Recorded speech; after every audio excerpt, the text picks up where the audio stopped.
আমি তো সুদর্শন ইয়া মহা বিপদে পড়ে গেছি। আজকে আমার ছোট দাদির সাথে আমার আম্মুর সাথে একটু আমার ফুফুর স্কুলে গেছিলাম।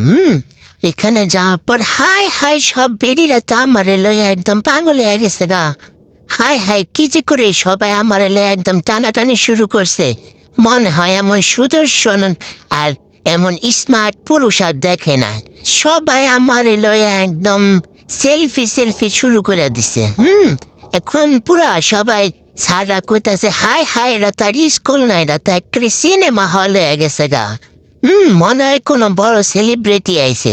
সবাই যেমনে ছবি তুলতাছে। আমি তো পুরা ভয় পেয়ে গেছি, হাই হাই কই আইসা পড়লাম। সব বেটির আমার এলে যে এমন করতেছে, আমি যে একটা পুরুষ আমি কেমনে তরি পেরি ইরে সামলামো, হ্যাঁ? আর আমার আম্মাই খাড়ায় খাড়ায় খালি হাসতেছে। আমার আম্মাই কিছু কয় না।